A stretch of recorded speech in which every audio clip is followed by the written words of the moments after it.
Viewers, today we will be talking about curriculum planning, role of teachers. This is very important, particularly for developing countries, because it is the curriculum that focusing on certain trickle-down effects in undergraduate. But before we proceed, let you share and share the Professor Dr. Nazari lectures for a maximum output across the globe. So our target is curriculum planning and role of teachers. You are quite familiar that curriculum planning is a process when teachers use different standards to write the either annual or the semester or a unit lesson that is being planned for an optimizing learning process. All these efforts are to promote the deep learning, and you are quite familiar with learning process, and we have discussed that in our previous lectures. Now, having said that, what are the key components of the curriculum? The key components of curriculum are the standards that have been settled in a particular type of curriculum. We have already talked about in the classroom that there are different level of competencies, and as per the Bloom's taxonomies, and there are certain what you can say the learning domains like psychomotors and the cognitive and the affective domain. Now, having said that, just recall the previous lecture, and the curriculum planning refers to the creation of a curriculum. Once if it leads to the creation of a curriculum, therefore it involves different activities, and these different activities are usually focused. So some of them are the activities are subject focused or subject centered, and some of them are they are student centered. So therefore you can come across with different types of terminologies of the types of the curriculum, which will be explained in the forthcoming slides. Now, having said that, what are the components and types of curriculum? The components of curriculum, you see, that's usually what is intended outcomes, and that's what being explained, and what is being taught and or to be taught, and the manner in which the curriculum is to be taught. What important is the types of curriculum. Sometimes the types of curriculum that's very explained and very explicit, so it is in written form. But sometimes you see you cannot find that the teacher is going to teach in explicit form. So this is called hidden curriculum, and the hidden curriculum neither exists in writing nor it is so much emphasis. But the point is there is null or absent curriculum as well, which is sometimes exists, but it's not usually taught by the tutors, and the tutors consider that it is not so much important for the students. Another type of curriculum which is classified as a student subject-centered curriculum, or the subject curriculum simply, and then the teacher-centered curriculum, and of course the learners-centered curriculum, and the fourth one is the integrated curriculum. But what is important, integrated curriculum is much more focused at undergraduate level, because the certain level of competency that have been planned for a program is usually settled here, and they are taught in an integrated manner. Because in a subject-centered curriculum, sometime the teacher comes and teach their respective subjects in isolation, but in integrated curriculum they never teach in isolation, but they teach somehow at the level of correlation, which is the seventh level of integration.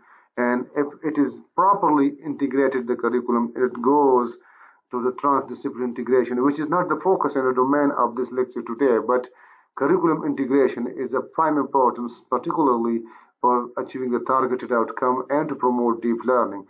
Sometimes the curriculum is learner focused, and then it is called as learning focusing. So the types of curriculums usually is based on the context and the whether it is how it is expressed, and it may be classified on the learning strategies, So you can come across with different types of classification. Now, having said that, now we come to the next portion, and that is role of teacher. So you can come across with different types of teachers, but what important is the teacher is information provider, and the second, that is resource developer. Teacher is a planner, teacher is assessor. Assessor relates to the assessment, and of course he is facilitator, and the teacher is a more role model. Of course he should be the role model, which personally we have come across that this particular level role of teacher is very less in the society. And if we are able to produce role models, then of course we will be in a position to deliver. Now, information provided merely via teachers, lecturers, or the person may be appointed in a clinical setting or department of medicine or department of surgery. So he is a practical teacher beside giving didactic lectures. And resource development, resource material he creates, and then he also provides the study guides, producer, and then the curriculum planning and the course organizing. And of course, assessor relates to the curriculum evaluation and the student assessment as well, whether that is formative assessment or summative assessment. But what is important? Important is that he should be a mentor, he should be a learning facilitator, and of course, he should be a teaching role model, as I referred to in the beginning, and then he should be a role model on the job as well. This is very important in medicine because in health professions. And I have come across personally with certain students or the trainees or postgraduate trainees in medicine and dentistry and pharmacy that they have said that that my teacher is doing this. How can I do this right in this manner? So these are the teacher and their role models that they can settle a good example, especially particularly at the level of job. And perhaps we have been failed to produce role models, particularly at the jobs. And this is the need of the time globally, or in the third world countries particularly. So what is important? So these segments, so you see, is related to the medical expertise, and then of course this segment is related. You see that it should be student focused, so student at a distance is being, and then of course all these related to the teaching expertise, and finally it's student contacts. So all these synthesize and elaborates the role of teacher, which is very important. It's not merely we are not merely the lecturers that once we have been appointed and we are very happy, and then we got promotion to the assistant professor, then the associate, and of course the professor. So role of the teacher is far behind these designatory positions. Now, what important is that the planning level of different curriculum, so how stakeholders are involved, you see.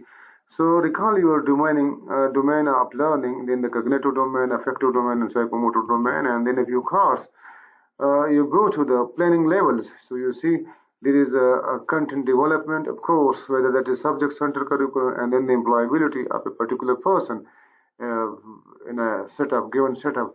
So there may be the general business behavior, and of course the ethics and the responsibility and the professional behaviors. But what is important? All these activities are settled by either the teachers or the employer, as it represents employability, and then the entrepreneurs, those who are the practitioner entrepreneurship, and then elites of the society. And once you involve all these things, then it is called the Congress method of curriculum. So curriculum planning, revamping, reviewing, and revision of curriculum, you see, can be through the Congress method, which is usually globally acceptable, and that curriculum will be accepted as well. The other method of changing or revamping the curriculum to the didactic matters, which is not globally accepted either by the teachers or the employers or the elites of the society as well, because it is the elites of the society that certain traits that are settled in the curriculum framework are not accepted. So therefore, we must involve all these stakeholders while planning and adopting the curriculum. Now, recall the previous lecture related to the learning objectives and the learning outcomes, and we have talked about that the learning outcomes objectives describe the expected accomplishments of a graduate to be admitted in a particular program, where the learning outcomes are settled at the exit level. So thus, the learning outcome describes that the graduating student are capable of performing certain tasks at the end of the program, whereas the objectives are placed at the entry level. Thus, the program objectives are to be preceded by a blanket statement that the program objectives are to know about this, whereas in settling the learning of outcomes, the graduates shall be able to know about this. So there are different blanket statements are used, but all these things are important, particularly once you are going to place all these objectives in a proper position. So important is that objectives for programs like medicine, dentistry, pharmacy, physiotherapy, or any other allied health professional, that is to be settled in a proper way. And they are why for this which purpose? For a purpose for education. Thus, the objective should be specific, it should be measurable, this should be achievable, this should be reliable, and of course it should be timetable, and this constitute the words that is smart objectives.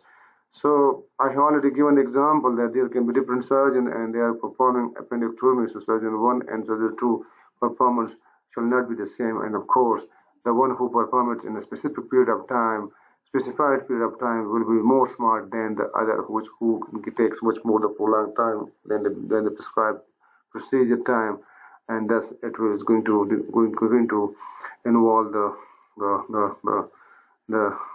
it's going to use the resources for so many times, and will keep busy the OT and the ER room or whatever the case may be. So thus, what is important? Important is that how these are things are plotted in the curriculum. So outcomes, for an outcome, there may be three different objectives as well. Thus, what is important?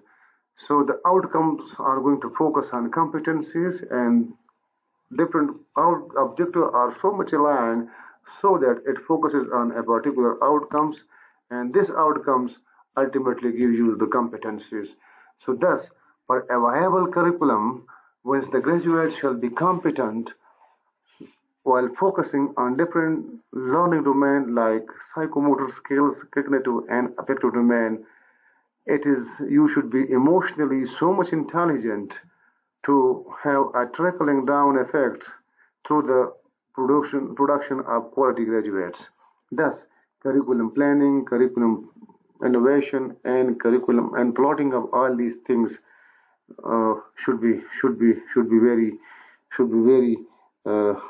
scientifically based on the purposeful education that you have planned for a particular society. Thank you.